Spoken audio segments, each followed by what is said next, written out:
Good morning students. Last lecture mole concept का, उसमें मैंने आपको 4 to 5 क्वेश्चंस दिए थे असाइनमेंट। होप सो आपने कर लिया होगा और उसके आंसर्स भी मैंने मेंशन किए थे, तो वो आपने वहाँ से टैली कर लिया होगा कि क्या मेरा आंसर सही आ रहा है या नहीं आ रहा है।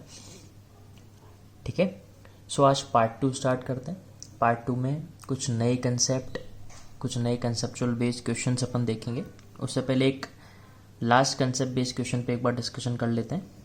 क्वेश्चन ये है, from 22 gram of CO2, 22 gram of CO2, 3 into 10 की power 22 molecules of CO2 are removed. Calculate mass and moles of remaining CO2. Calculate mass and moles of remaining CO2 आपको कैलकुलेट करना है। सो फर्स्ट ऑफ ऑल, अब इस question को approach करने के तरीके अलग अलग हैं, लेकिन हम सबसे शॉर्टेस्ट मेथड पे चलेंगे। तो सबसे पहले मोल कैलकुलेट करो कि ये 22 ग्राम जो है वो कितने मोल ऑफ CO2 के इक्वल है। तो यहाँ से कैलकुलेट करेंगे। हमें पता है कि ऑक्सीजन का एटॉमिक वेट कितना होता है 16, तो ये कितना हो गया 32, और कार्बन का 12 तो 44। तो क्या हो गया 22 gram divided by 44 equal to 1/2 mole. Clear हुआ? ये मोल मेरा 22 ग्राम में 1/2 मोल है CO2 का। ठीक है, अच्छा, इस मोल से मैंने क्या किया, मॉलिक्यूल कैलकुलेट किया। मॉलिक्यूल कैसे निकालते हैं, mole into Na, n into Na। तो इससे क्या हुआ, मोल था 1/2 और Na की वैल्यू अपन कितने रखते हैं 6 इंटू 10 की पावर 23। तो ये कितना आ गया मेरे पास 3 इंटू 10 की पावर 23 वैल्यू आ गई। राइट, मतलब हाफ मोल ऑफ CO2 में इतने नंबर ऑफ मॉलिक्यूल्स हैं, किसके, CO2 के। अब क्या बोल रहा है वो आपको, अब इसमें से हमने इतने मॉलिक्यूल निकाल लिए, तो इतने निकाल लिए, टोटल इतने हैं, तो क्या करेंगे, रिमेनिंग निकाल लें CO2 को। molecules of CO2 remaining equal to 3 into 10 की पावर 23। तो हमारे पास टोटल है, इसमें से निकले कितने, 3 इंटू 10 की पावर 22 निकले। राइट, सो इसको जब सॉल्व किया तो ये कितना हो जाएगा 2.7 इंटू 10 की पावर 23। इतना रिमेनिंग मॉलिक्यूल मेरे पास रह गया। तो उसने क्वेश्चन रिमेनिंग मॉलिक्यूल नहीं पूछा, उसने क्या बोला है, रिमेनिंग जो है molecule of CO2 are removed, calculate mass and moles of remaining CO2। तो रिमूव करने के बाद, इतने मॉलिक्यूल्स रिमूव करने के बाद जो मास है वो कैलकुलेट करना है और मोल कैलकुलेट करना है बचे हुए CO2 का। तो ये मॉलिक्यूल आ गया कि कितने मॉलिक्यूल बचे। सो इस बचे हुए मॉलिक्यूल से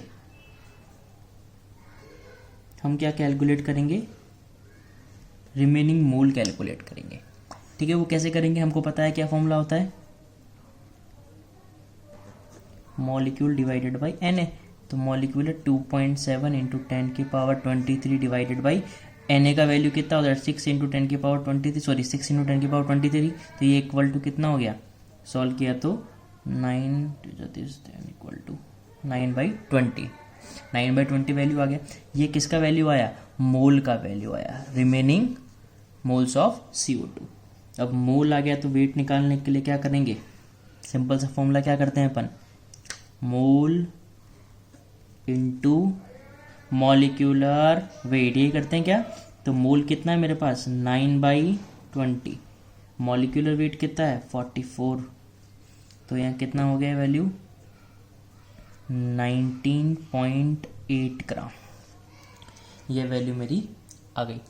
ठीक है, एक ऐसा ही क्वेश्चन मैं आपको और देता हूँ ताकि आप इसको इजीली सॉल्व कर सकें। So next question, from 48 gram of sample, ठीक है, 6 इंटू 10 की power 23 atoms of helium removed. ठीक है, find out moles of helium left and also calculate mass of carbon which contain same number of hydrogen atom same number of atom as left over in the sample. तो यहाँ तक का question जो है वो बिल्कुल सेम है, कैसा जस्ट अभी जो अपन ने डिस्कस किया उसके बिहाफ पर। तो ये वाला पहले आप सॉल्व करेंगे, पहले यहाँ से मोल निकालेंगे, ठीक है। मोल के बाद आप क्या करेंगे, आपको ये देखना है कि इसके जो ये मोल हैं वो मोल निकाल लिए। अब कितने एटम निकाल रहा है, तो पहले ये एटम को देख लो कि ये जो एटम निकाल रहा है वो एटम कितने मोल के इक्वल है। तो हमने यहाँ से मोल निकाल लिया, तो इस एटम का इक्वल टू मोल निकाल लिया। जब मोल निकल गया तो टोटल मोल में से इस मोल को माइनस कर दूंगा तो क्या हो जाएगा, रिमेनिंग मोल आ जाएगा।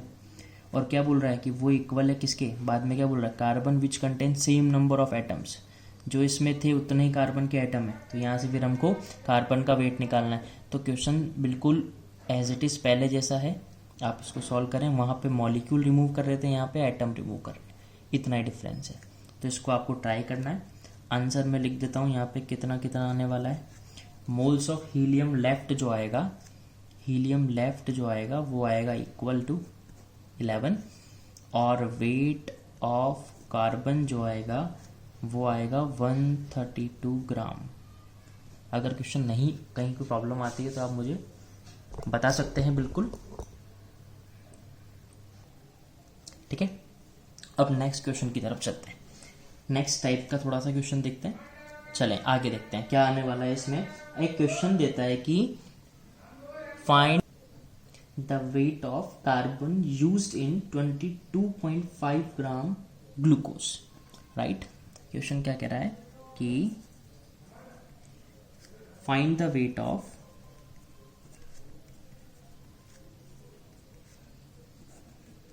Carbon used in 22.5 gram glucose. ये आपको बोला find the wait of carbon used in 22.5 gram of glucose.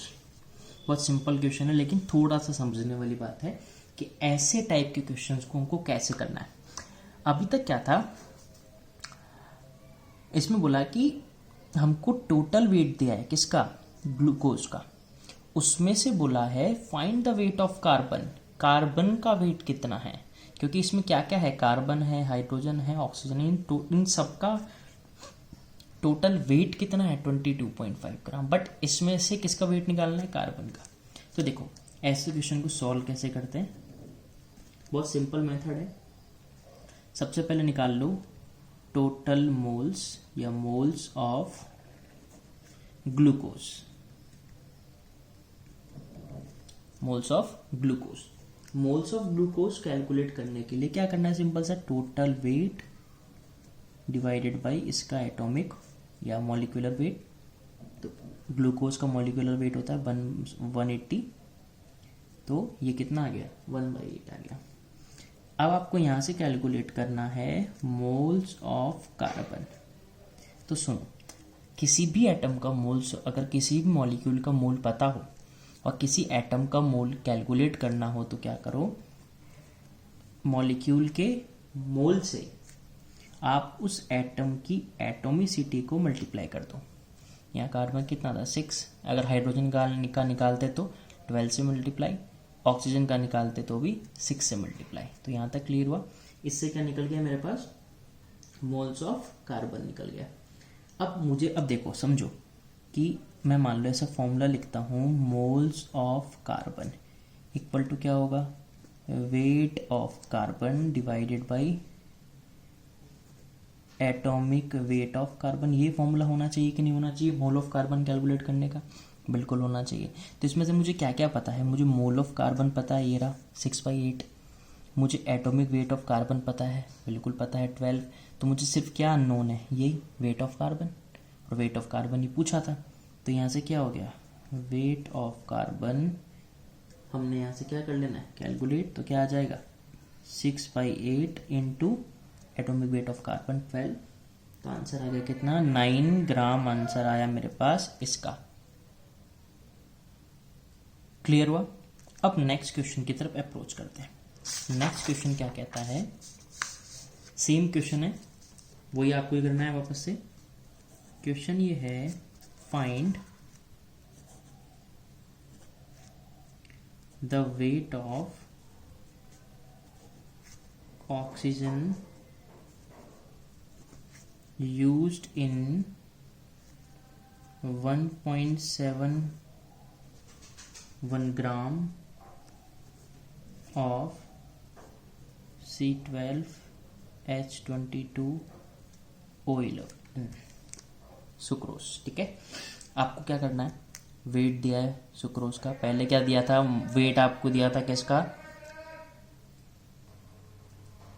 Glucose, तो उसका वेट पता था और कार्बन का वेट पूछा था। ठीक है, अब आपको क्या करा, सुक्रोज का वेट दिया और ऑक्सीजन का पूछा है, तो सेम वही कि टोटल पहले मॉलिक्यूल निकालोगे, फिर ऑक्सीजन का, पहले इस वेट से आप पहले इस पूरे का मोल निकालोगे, इस पूरे के मोल से फिर आप ऑक्सीजन का मोल निकालोगे, फिर वहाँ से वेट फाइंड करेंगे। तो ये सेम क्वेश्चन आपको करना है। ठीक है, इसका आंसर आएगा 0.88। क्लियर है। अच्छा, नेक्स्ट क्वेश्चन की तरफ चलते हैं। Find the weight of H2O present in 1.61 gram of Na2SO4.10H2। ये क्वेश्चन गिवन है। ठीक है, find the weight of H2O present in 1.61 gram of Na2SO4.10H2। इसको ऐसा भी बोल सकता है H2O की जगह क्रिस्टलाइन वाटर। क्रिस्टलाइन वाटर का मतलब भी यही है जो डॉट है की बात लिखा हुआ है। सिंपल सा क्या करेंगे, वापस से सबसे पहले मोल्स कैलकुलेट करेंगे, तो 1.61 डिवाइडेड बाई इस पूरे का मॉलिक्यूलर मास, तो वो अपन ने पहले भी कैलकुलेट किया था, कितना आया था 322, तो ये आया कितना 1/200, क्या आया, टोटल मोल आया। अब क्या करना है, अब यहाँ से क्या करेंगे, मोल ऑफ H2, क्योंकि ये तो मॉलिक्यूल का मोल है पूरे का ही, अब किसका निकालना है, H2O का, तो क्या करें, इससे हम कैलकुलेट करके क्या करेंगे, इस H2O की एटोमिसिटी से मल्टीप्लाई करेंगे, जो कि कितनी है 10, तो ये कितना हो गया 1/20। क्लियर हुआ, 1/20। अब क्या फाइंड करना है, यहाँ से वेट ऑफ H2O, तो क्या करेंगे 1/20 इसका मोल है इनटू इसका मोलर मास, तो ये आ गया 0.9 ग्राम। 0.9 ग्राम। ऐसे हम क्वेश्चंस को सॉल्व करते हैं। एक रिवर्स बेस्ड क्वेश्चन मैं आपको कराता हूँ। रिवर्स कैसे, अभी तक जो हमने पढ़ा वो डायरेक्ट क्वेश्चन थे, अब इनडायरेक्ट क्वेश्चन। अभी तक क्या कर रहे थे, मॉलिक्यूल का वेट पता था, एटम का वेट पूछ रहा था। अब क्या करेगा, एटम का वेट गिवन है और मॉलिक्यूल का वेट फाइंड करना है। हो गया रिवर्स क्वेश्चन। तो देखो क्या है question, find the wait of glucose if the weight of carbon used in glucose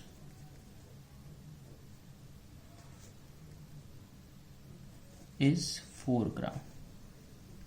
ये गिवन है। ठीक है, अब समझना, find the wait of glucose. अभी तक क्या था, ग्लूकोज का वेट पता था और कार्बन का पूछ रहा था, बट अब ग्लूकोज का पूछ लिया और कार्बन का गिवन है। तो समझो, सिंपल सा मान लेते हैं, लेट्स अज्यूम, देखो इसको सिंगल स्टेप में करना है क्वेश्चन, सिर्फ सिंगल स्टेप। कैसे, मान लिया इसका वेट कितना है, x मान ले, कोई दिक्कत नहीं है, कोई हमने मान लिया कितना वेट है इसका, x वेट है। अच्छा, x डिवाइडेड बाय अगर इसका मैं मोलर मास कर दूं तो ये क्या मोल बन गया, किसका, ग्लूकोज का मोल बन गया, बिल्कुल बन गया, ये ग्लूकोज का मोल आ गया। अच्छा बताओ, ग्लूकोज के मोल से अगर मुझे कार्बन का मोल निकालना हो तो क्या करूंगा, इसकी एटोमिसिटी से मल्टीप्लाई करूंगा। तो मैंने मल्टीप्लाई कर दिया, कितना 6 कर दिया, ये क्या बन गया, मोल ऑफ कार्बन बन गया। अच्छा, मोल ऑफ कार्बन किसके इक्वल होता है, wait of carbon divided by atomic weight of carbon. तो वेट ऑफ कार्बन कितना है 4 और एटॉमिक वेट ऑफ कार्बन कितना है 12। क्लियर है कि नहीं। तो यहां से क्या बना, वेट ऑफ, अब यही तो अननोन है, बाकी सब नोन हो गया, वेट ऑफ ग्लूकोज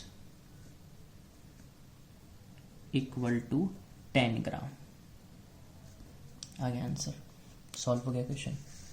तो ऐसे हमें अप्रोच करना आना चाहिए, क्वेश्चंस को अप्रोच कैसे करना। तो एक और क्वेश्चन देख लो सेम फंडामेंटल पे, find the weight of Na2SO4.10H2, Gabbar salt भी बोलते हैं इसको, if the weight of oxygen is used is 4 gram. Clear करो, ठीक है। वेट ऑफ दिस पूछा है एंड ऑक्सीजन का गिवन है, तो सेम क्वेश्चन हुआ कि नहीं, हाँ या ना। तो आप क्या करेंगे, पहले सिंपल एक्स मान लो divided by molar mass into atomicity. अब गलती कहाँ होगी यहाँ पे, ऑक्सीजन की एटोमिसिटी या तो कोई 4 ले लेगा या कोई 10 ले लेगा, लेकिन 10 तो यहाँ है, 4 यहाँ है, तो टोटल कितनी हो गई 14। तो 14 एटोमिसिटी लेके सॉल्व करना है। आंसर आएगा इसका 5.75 ग्राम। मे भी थोड़ा सा करेक्शन हो सकता है, आप एक बार इसको टैली कर लेना, ठीक है। तो ये क्वेश्चन हमने किया। अब बात आती है, अगर क्वेश्चन को थोड़ा सा भी वो आपसे ट्विस्ट करा ले। ट्विस्ट कैसे, देखो एक बहुत इंटरेस्टिंग और बहुत अच्छा और लॉजिकल क्वेश्चन है जिसको अपन को करना है। बोला 26.8 ग्राम Na2SO4.NH2, ठीक है, contains 12.6 gram of water. Find the value of N। Question को समझो। अभी तक क्या हो रहा था, मॉलिक्यूल का वेट पता था या एटम का वेट पता था, है ना, या उसका वेट निकालना था। बट एक चीज़ में सब इन दोनों क्वेश्चन में एक चीज़ कॉमन थी कि हमें मॉलिक्यूल या एटम की एटोमिसिटी तो क्लियर थी कि इसकी एटोमिसिटी इतनी है। बट अब क्या कर दिया, हमें मॉलिक्यूल का वेट भी दे दिया, वाटर का वेट भी दे दिया, और लेकिन वाटर की एटोमिसिटी गायब कर दी। वाटर की एटोमिसिटी फाइंड करने को बोल दिया। तो क्या करें इस कंडीशन में, बहुत सिंपल। देखो दो मेथड है, एक तो जनरल मेथड, एक मैं शॉर्ट ट्रिक बताऊंगा जो आपको with in a second answer देगी। कैसे, देखो पहले एक बार लॉन्ग मेथड पे डिस्कस कर लेते हैं, फिर शॉर्ट मेथड पे चलेंगे, ठीक है। सिंपल सा मान ले, क्या पहले इसको ऐसे लिखते हैं Na2SO4.NH2, राइट। तो इसका मोलर मास तो कितना हो गया, 142 हो गया, ठीक है, 142 इसका मोलर मास है। आगे चले, अब हमें H2O का मोलर मास पता है 18 होता है, लेकिन N की वैल्यू नहीं पता। तो हम इसको N जब तक डिफाइन नहीं तब तक ये नहीं बता सकते कि इसकी एटोमिसिटी कितनी है। तुमने कितना मान लिया, 18N मान लिया इसका मोलर मास, ठीक है। अब समझो आगे, अगर हमको इस मॉलिक्यूल का मोल कैलकुलेट करना है तो क्या करेंगे, टोटल वेट मॉलिक्यूल का जो कि 26.8 गिवन है, divided by 142 plus 18N। Clear. अब सपोज ध्यान सुनना, अगर मुझे यहाँ से वाटर का मोल निकालना हो तो क्या करूँगा, वाटर की एटोमिसिटी से मल्टीप्लाई करूँगा जो कि कितनी है, N है, कर दिया मल्टीप्लाई, इक्वल टू, अब वाटर का मोल इक्वल टू वाटर का वेट डिवाइडेड बाई वाटर का मोलर मास, ये कर लिया। यहाँ से सॉल्व करेंगे तब हमें आंसर मिलेगा जो कि N इक्वल टू 7 आएगा। लेकिन दिक्कत क्या है कि ये थोड़ी कैलकुलेशन टिपिकल होने वाली है, ठीक। तो क्वेश्चन को कैसे करें फिर इसी फॉर्म में, तो मैं ट्रिक बता रहा हूँ, वो ट्रिक आप देखें।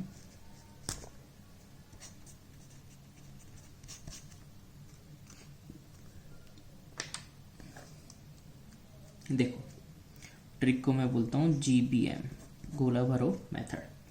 देखो AXBY टाइप का कोई मॉलिक्यूल है, ठीक है।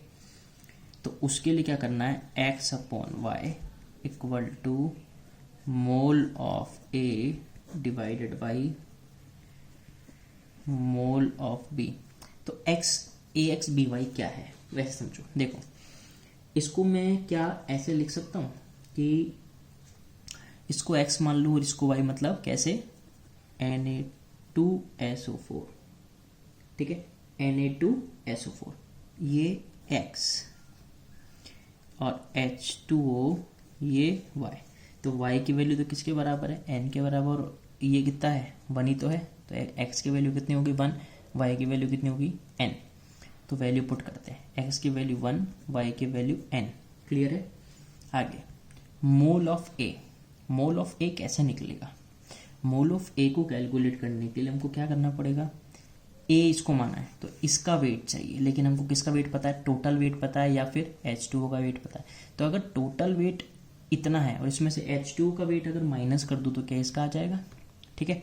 तो 26.8 माइनस 12.6, तो ये कितना आ गया 14.2। ये क्या आया, weight of Na2SO4 divided by इसका मोलर मास, तो इससे क्या निकल गया, मोल ऑफ ए निकल गया, divided by mole of B. Mole of B के लिए क्या चाहिए, इसका वेट चाहिए 12.6 डिवाइडेड बाई H2O का मोलर मास, ठीक है। तो यहाँ से हमने इसको वैल्यू पुट करा, तो ये वैल्यू हो गया 1/n equal to 0.1 divided by 0.7 equal to n equal to 7। मैं सारी कैलकुलेशन यहाँ पे नहीं कर सकता हूँ क्योंकि वीडियो बहुत ज़्यादा लेंदी हो जाएगा। तो हमको कंसेप्ट सीखना है, कैलकुलेशन आपकी वैसे ही परफेक्ट है, आप कैलकुलेशन को एक बार ज़रूर करें। आप डायरेक्ट आंसर नहीं लिख सकते, इसलिए आप ज़रूर कैलकुलेशन करें। मैंने कैलकुलेशन स्टार्ट की तो चीज़ें वीडियो और लेंदी चला जाएगा, मुझे कम पीरियड में ज़्यादा चीज़ें डिलीवर करनी है, ठीक है।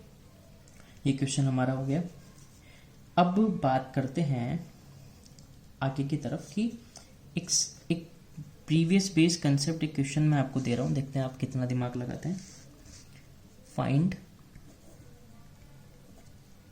The total number of electron, proton and neutron present in 4 gram of CH4। Clear है कि आपको find the total number of electron, proton and neutron calculate करना है 4 ग्राम ऑफ CH4 में। फ्लो चार्ट अपन को पता है, वेट पता है, वेट से मोल, मोल से मॉलिक्यूल, मॉलिक्यूल से फिर क्या फाइंड करेंगे, इलेक्ट्रॉन, प्रोटॉन एंड न्यूट्रॉन। तो हमको याद होना चाहिए फॉर्मूले। लेकिन एक चीज़ गलती होगी जो यहाँ पर, वो क्या है वो मैं आपको समझा देता हूँ कि हमें न्यूट्रॉन कैलकुलेट करना है। तो न्यूट्रॉन का फॉर्मूला क्या होता है, न्यूट्रॉन का फॉर्मूला होता है एटॉमिक वेट माइनस प्रोटॉन। तो आप जब कार्बन का न्यूट्रॉन कैलकुलेट करेंगे तो कार्बन का एटॉमिक वेट होता है 12 और एटॉमिक प्रोटॉन होते हैं 6, तो ये आया कितना 6। लेकिन जब हाइड्रोजन का कैलकुलेट करेंगे तो इसका एटॉमिक वेट भी 1 और प्रोटॉन भी 1, तो 0, मतलब हाइड्रोजन में न्यूट्रॉन एब्सेंट है। क्लियर है। इसकी इलेक्ट्रॉन प्रोटॉन देखेंगे तो 6, इसके इलेक्ट्रॉन प्रोटॉन देखेंगे तो 1। तो अब आप सॉल्व कर सकते हैं, अब गलती होने के चांसेस इसके अंदर नहीं बनते हैं, ठीक है। तो यहाँ तक तो आपको क्लियर हुआ। अब आगे देखते हैं।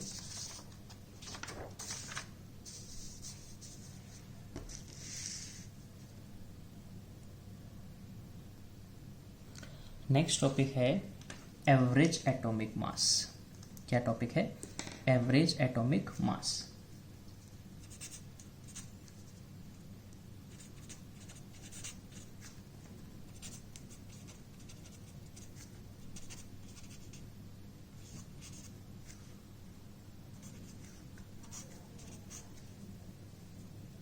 एवरेज एटॉमिक मास, तो देखो क्या होता है एवरेज एटॉमिक मास, नाम से पता लग रहा है क्या, एवरेज निकालना है ना।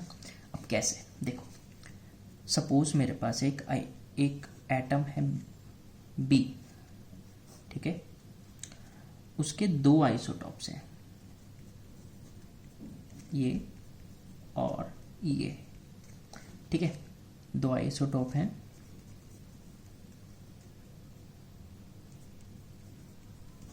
अब वो क्या करना है, आपको इनका परसेंटेज गिवन है कि इसका परसेंट 20 है और इसका परसेंट 80 है। ठीक है, आपको बोला कि इनका एवरेज एटॉमिक मास कैलकुलेट करो। ठीक है, एवरेज एटॉमिक मास कैलकुलेट करो। ठीक, मैं आपको एक बहुत आसान सा तरीका बताता हूँ एवरेज एटॉमिक मास कैलकुलेट करने का, कि समीशन ऑफ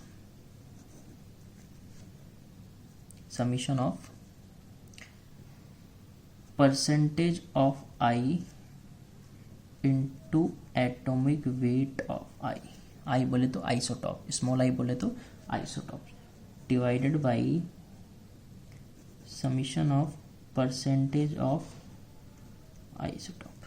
क्या है इसको समझते हैं, देखो कैसे, इन दोनों का परसेंटेज इनटू इसका atomic weight plus percentage into atomic wait.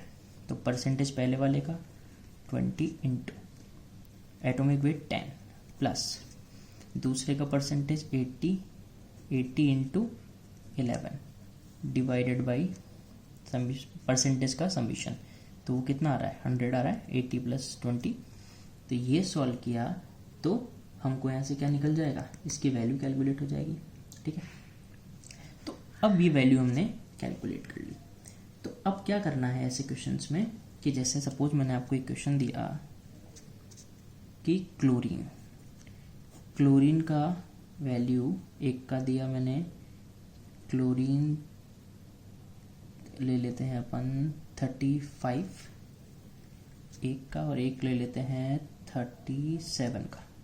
ठीक है, परसेंटेज दे देते हैं 75, एक का परसेंटेज दे देते हैं 25। बहुत ध्यान से समझना, मैं यहाँ पे आपको थोड़ा सा कंसेप्ट बताऊंगा।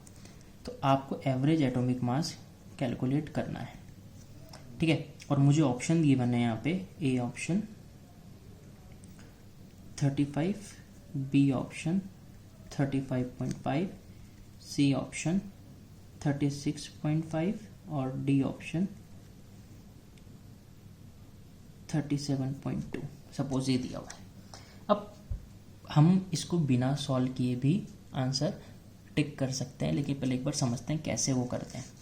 तो देखो एवरेज एटॉमिक मास कैसा निकलेगा, सिंपल सा, percentage into atomic mass plus percentage into atomic mass divided by 100। ये वैल्यू आई 35.5, मतलब आंसर कौन सा हो गया, बी ऑप्शन। बट अब बिना सॉल्व करे कैसे दे सकते हैं सर, ये तो आपने बहुत हवाबाजी कर दी कि उन्होंने पेन भी नहीं चलाया और आंसर आ गया। भाई दे सकते हैं, ये थोड़ा सा लॉजिकल चीज़ है। कैसे, सपोज करो कि अगर दोनों का परसेंटेज 50-50% होता, ठीक है, तो आंसर का बिल्कुल इन दोनों के बिल्कुल बीच का पॉइंट आ जाता, बिल्कुल सेंटर पॉइंट बिल्कुल आता। लेकिन अभी परसेंटेज रेशो इक्वल नहीं है। तो परसेंटेज रेशो इक्वल नहीं है तो ये तो कन्फर्म है कि एवरेज आना है तो 35 से 37 के बीच में आना है, ना तो 35 से कम हो सकता ना 37 से ज़्यादा हो सकता। तो 37 से ज़्यादा वाला वैल्यू तो ऐसे ही गलत हो गया। ठीक है, 35 से तो ज़्यादा ही होने वाला है, तो ये भी गलत हो गया। अब एक चीज़ समझो कि जिस भी एटॉमिक वेट का परसेंटेज ज़्यादा हो तो आंसर उसके क्लोजेस्ट आएगा, उसके नियरेस्ट आएगा। तो यही अब देखा जाए तो 35 के क्लोजेस्ट 35.5 ही है, 36.5 तो किसके क्लोज है, 37 के। तो आंसर यही आएगा, क्यों, क्योंकि इसका परसेंटेज क्या है, ज़्यादा। बोले सर हम कैसे मान लें, मत मान भाई, एक और ले ले एग्जाम्पल। तो एटम ए कोई मान लिया, उसके 3 आइसोटॉप, A10, A12, A15। ठीक है, ये 3 हो गए। अब इन पे बात करते हैं, इनका एवरेज निकालने पे चलते हैं। तो average atomic mass equal to, ठीक है, अब मैं ऑप्शन दे देता हूँ। ए ऑप्शन अपन ले लेते हैं,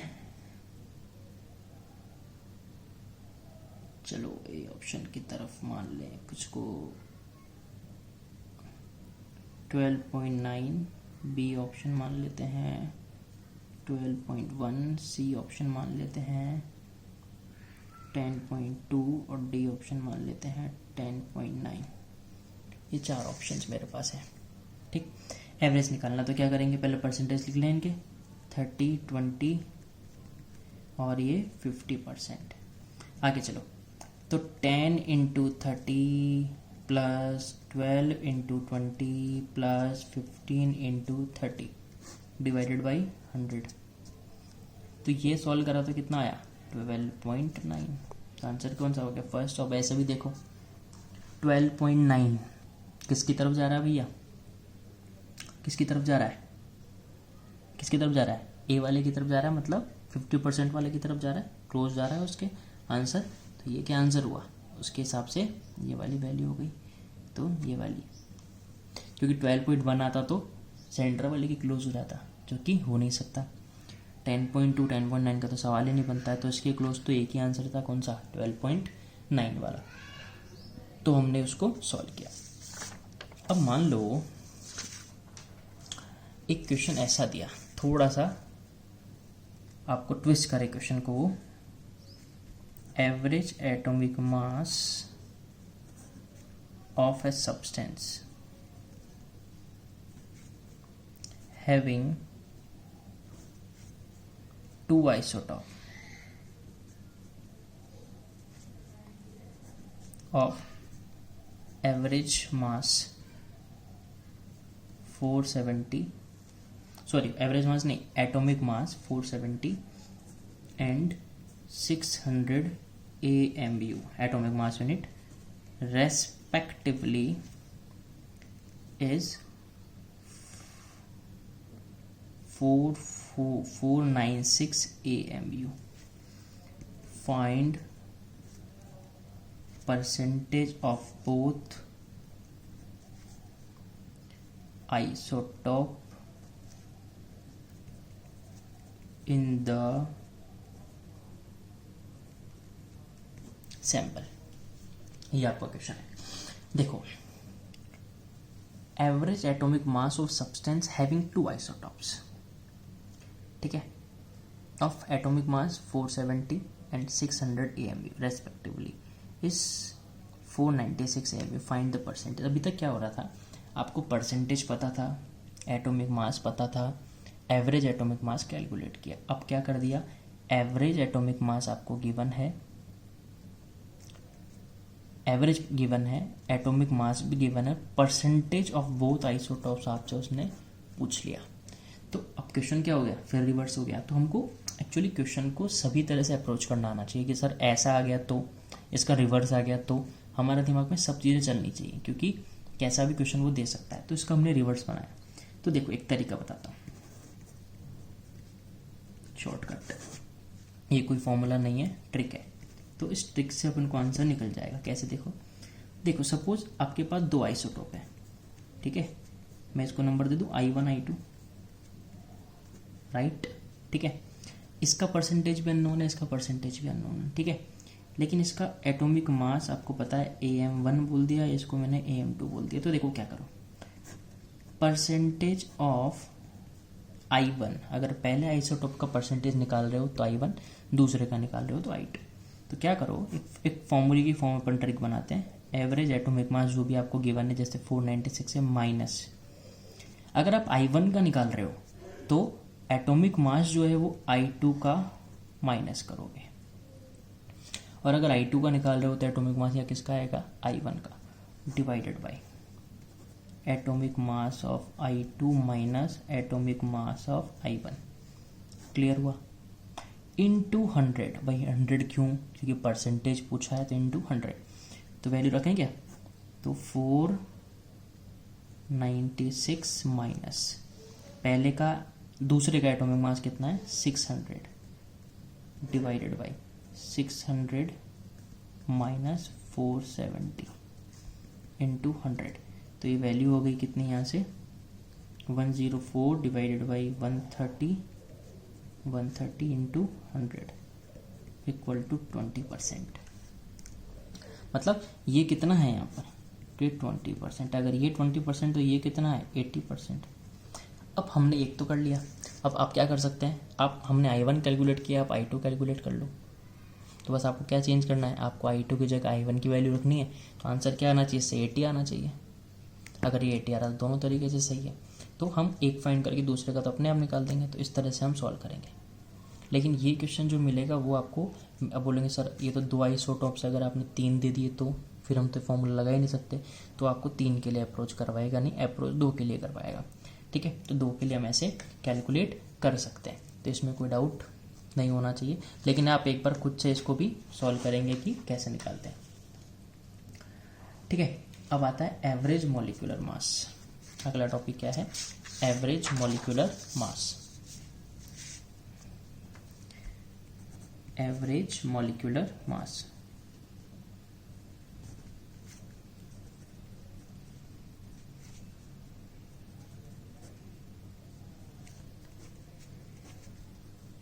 ठीक है, बहुत ध्यान से समझना। एवरेज मॉलिक्यूलर मास क्या है? ठीक है, तो एवरेज मॉलिक्यूलर मास का फॉर्मूला है टोटल मास डिवाइडेड बाय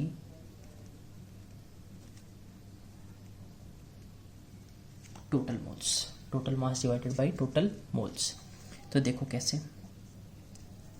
अब भाई मुझे देखो एक चीज़ पता है यार, ये बहुत कॉमन हो गया, तो मुझे याद होना चाहिए कि मास का फॉर्मूला क्या होता है, मोल इनटू मॉलिक्यूलर वेट होता है कि नहीं होता है। तो उसी को मैं यूज लूँगा कि summation of mole into atomic mass, या एटम की बात करेगा तो एटॉमिक मास, मॉलिक्यूल की बात करेगा तो molecular mass divided by total moles, मतलब दिस।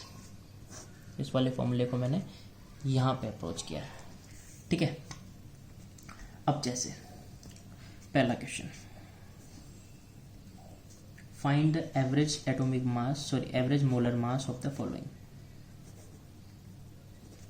एवरेज मोलर मास। ठीक है, तो first equal moles of H2 and CH4।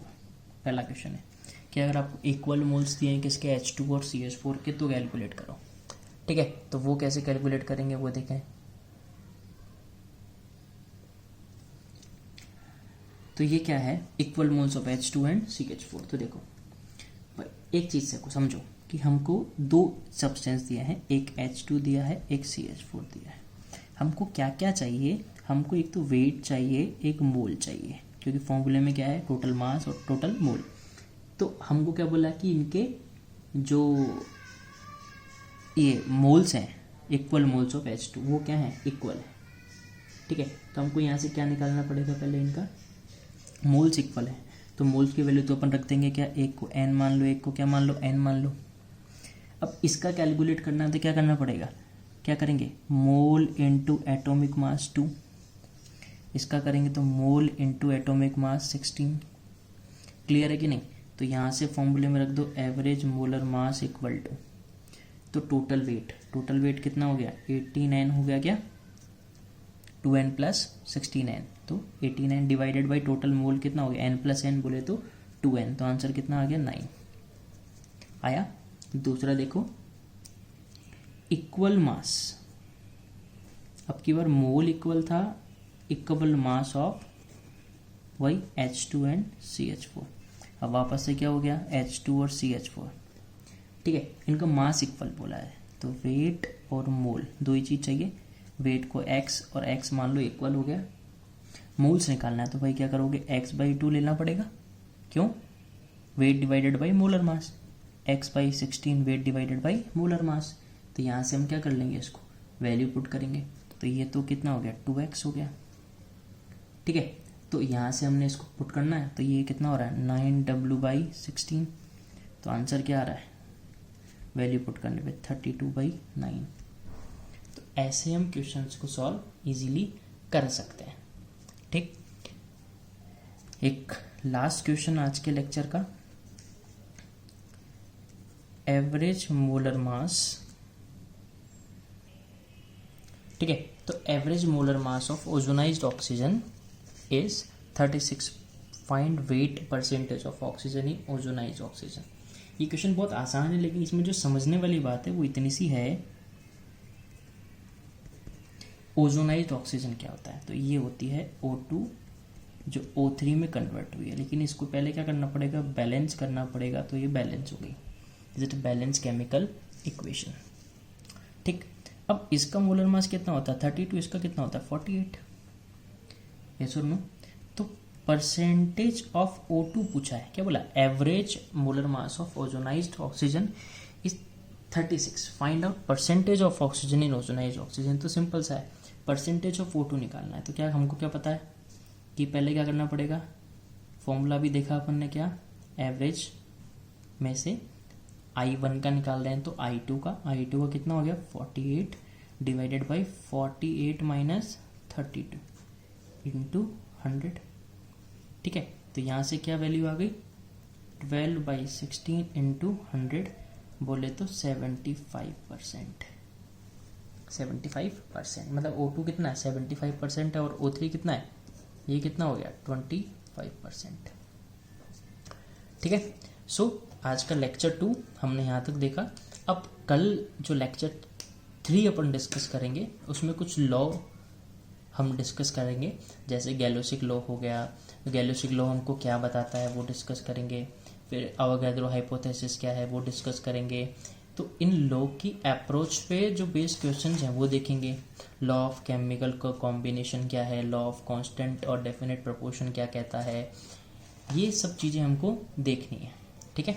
तो नेक्स्ट लेक्चर जो है वो हमारा लॉ पे बेस होगा। सो आप जो भी प्रॉब्लम्स मैं आपको दे रहा हूँ, असाइनमेंट्स आपको दे रहा हूँ, आप उनको करते रहें। इसकी PDF जरूर मैं आपको प्रोवाइड करूँगा, वही पेज पे, फेसबुक पेज पे आपको उसका लिंक मिलेगा, डिस्क्रिप्शन में आप इसका लिंक मिलेगा, तो आप वहाँ से जाके इसको डाउनलोड कर सकते हैं। और मेरा मोल के साथ साथ मेरे केमिकल बॉन्डिंग पे भी लेक्चर कंटिन्यू रहेंगे। इन 2 चैप्टर में पैरेलल चलाऊंगा, एक मोल और एक केमिकल बॉन्डिंग। तो आप केमिकल बॉन्डिंग को भी करते रहें। Chemical bonding is one of the very important chapter as the point of view of exam. उसमें आपको नंबर ऑफ क्वेश्चन उससे जो आते हैं नीट में 5-5, 6-6 और JEE में भी 2 से 3 क्वेश्चन देखने को मिलते हैं। बहुत इंटरेस्टिंग और बहुत ईजी चैप्टर है, और उसमें मैं आपको इतनी सारी ट्रिक्स बताऊंगा कि आप उसकी क्वेश्चंस को इजीली टिप्स पे सॉल्व कर सकते हैं। सो आप उसको भी साथ साथ स्टडी करते रहें, और फिर भी अगर आप किसी और चैप्टर में डाउट आता था मुझे बताएं, मैं उस पर आपको जल्दी से जल्दी वीडियो बना के देने की कोशिश करूँगा। So all the best. अपने फ्रेंड्स को ज़रूर वीडियो प्रोवाइड करें, लिंक्स दें, उनको शेयर करें, यूट्यूब चैनल को अपने दोस्तों में शेयर करें, सब्सक्राइब करें, बेल आइकन को ज़रूर प्रेस करें ताकि आपको नोटिफिकेशन मिलता रहे। जैसे मैं वीडियो अपलोड करूँ वैसे ही आप तक मैसेज पहुँचे और आप इसको तुरंत कर लें। So all the best students, good luck, have a good day.